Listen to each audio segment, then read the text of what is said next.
YS Jaganmohan Reddy గారు 2019లో ముఖ్యమంత్రిగా బాధ్యతలు తీసుకున్నప్పుడు ఒక రకంగా యువకుడు, మధ్య వయస్కుడు, ముఖ్యమంత్రిగా అనుభవం లేదు. అప్పటికే నవరత్నాల పేరుతో చాలా హామీలు ఇచ్చి ఉన్నారు. తాను ముఖ్యమంత్రిగా బాధ్యతలు తీసుకునేటికి ప్రభుత్వ అకౌంట్లో కేవలం 100 కోట్ల రూపాయలు మాత్రమే ఉంది. తాను బాధ్యతలు తీసుకున్న నెక్స్ట్ 2 రోజుల్లోనే ఉద్యోగస్తులకు జీతాలు ఇచ్చే దగ్గర నుంచి తన ముఖ్యమంత్రి బాధ్యతలు స్టార్ట్ అవుతూ ఉన్నాయి. అండ్ ఆ తర్వాత తాను ముఖ్యమంత్రి బాధ్యతలు తీసుకున్న 6-7 నెలలు తిరగకముందే మళ్ళీ కరోనా అనేది చరిత్రలో ఎప్పుడు రానంతగా దారుణంగా కరోనా అనేది హిట్ అయింది. ఆర్థిక వ్యవస్థలో కుప్పకూలిపోయే పరిస్థితి.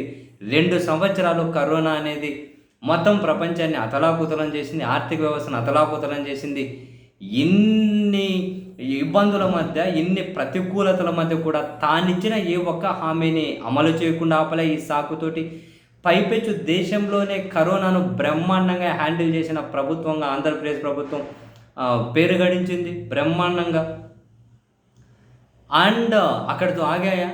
ఉద్దానం దగ్గర నుంచి మొదలు పెడితే దశాబ్దాల సమస్యకు ఎవరూ పరిష్కారం చూపలేని ఉద్దానం దగ్గర నుంచి మొదలు పెడితే 17 మెడికల్ కాలేజీల దగ్గర నుంచి మొదలు పెడితే 4 పోర్టుల దగ్గర నుంచి మొదలు పెడితే ఫిషింగ్ హార్బర్ల దగ్గర నుంచి మొదలు పెడితే అన్ని రకాలుగాను ప్రతి వర్గానికి కూడా ఆర్థికంగా చేదుడు వాదుడుగా వండుకుంటూ నాడు నేడు కింద ప్రభుత్వ పాఠశాలల రూపురేఖలు మార్చి, ప్రభుత్వ ఆసుపత్రుల రూపురేఖలు మార్చి 30 లక్షల మందికి పైగా ఇళ్ల స్థలాలు ఇచ్చి, ఊర్లే కట్టించి, మళ్ళీ అక్కడ నిర్మాణాలు చేపట్టి అన్ని పెద్ద సచివాలయాలు తీసుకొని వచ్చేసి, సచివాలయ బిల్డింగులు ఎంత ఆస్తే అదంతా తీసుకొని వచ్చేసి అన్ని లక్షల సచివాలయ ఉద్యోగాలు తీసుకొచ్చి ఇంత 5 సంవత్సరాల పీరియడ్లో 2 ఏళ్ళు కరోనా ఉండంగా కూడా ఇంత చేసిన ప్రయోజనం ఏంటి?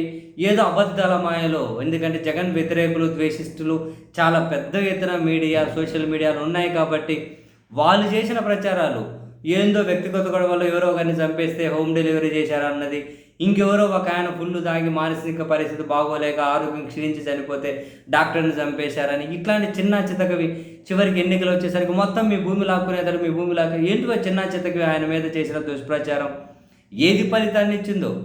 జాతీయ స్థాయిలో జరిగే ఎన్నికల ఫలితాల మీద అనుమానాలు ఆంధ్రప్రదేశ్లో కూడా వర్క్ అయ్యాయి. మన దగ్గర ఆధారాలు కూడా మనం మాట్లాడలేము. ఏదైతే ఏముంది, అధికారం అయితే దూరం అయిపోయింది. ఆ తర్వాత అండ్ ఇక్కడ ఇంకో బాధాకరం, వైఎస్ఆర్ కాంగ్రెస్ పార్టీ వ్యూ నుంచి వాళ్ళకు బాధాకరం ఏంటి అంటే ఏది వాళ్ళు చెప్పుకోలేకపోయారు. చాలా దారుణమైనటువంటి దారుణమైనటువంటి పరిస్థితుల్లోకి వాళ్ళు వెనకబడిపోయారు. ఏం చెప్పుకోలేకపోయారు.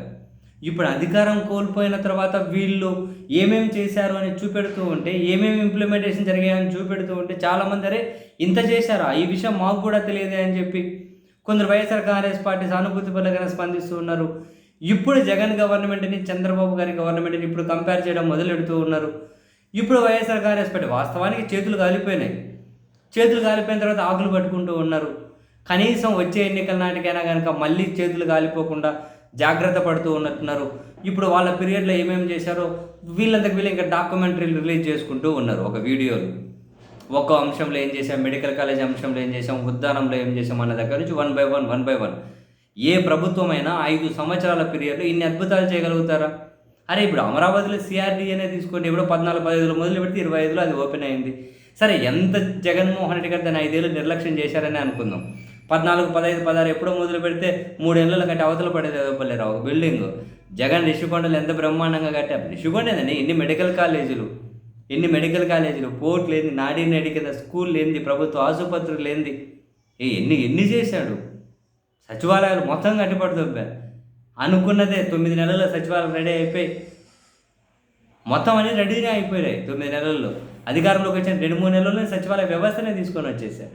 ఇంత చేసిన ప్రయోజనం ఏంటి? చెప్పుకునేది ఏడుంది? ఇప్పుడు చెప్పుకుంటూ ఉన్నారు. ఇప్పుడు కాసింత రియలైజ్ అవుతూ ఉన్నట్టున్నారు. చేసిందైనా చెప్పుకోవడం, ఆ దుష్ప్రచారం మాయలో కొట్టుకొని పోకుండా మాట మరి ఇప్పుడు మనం మాట్లాడుకున్నవన్నీ కనుక మనం మద్దతు ఇచ్చుకుంటూ పోయామనుకోండి, ఎవరైనా మద్దతు ఇవ్వాల్సిందే. ఒక ముఖ్యమంత్రి 5 ఏళ్ళు 2 ఏళ్ళు కరోనా బొమ్మ కూడా అంత చేయగలగడం మామూలు విషయమా? ఇట్లాంటివి ఆలోచించే కనీసం కానీ సెన్స్ లేకుండా ద్వేషాన్ని ప్రదర్శిస్తే వాళ్ళ కారణాలు వాళ్ళకు ఉండొచ్చాము. కానీ మంచిని అయితే డెఫినెట్లీ మనం కాదని చెప్పలేం కదా. ఆ మంచిని చెప్పుకోవడంలో వైసీపీ వాళ్ళు వెనకబడిపోయారు. ఇప్పుడు చెప్పుకుంటూ ఉన్నారు. కనీసం ప్రజలకు ఇప్పుడైనా తెలియని అని చెప్పాను కదా, చేతులన్నీ కాలిపోయినాయి, ఆకులు పట్టుకుంటున్నారు. ఆ తర్వాత కాలకుండా ప్రయత్నాలు చేస్తూ ఉన్నట్టున్నారు. ఎంతవరకు సఫలీకృతం అవుతారో చూడాలి.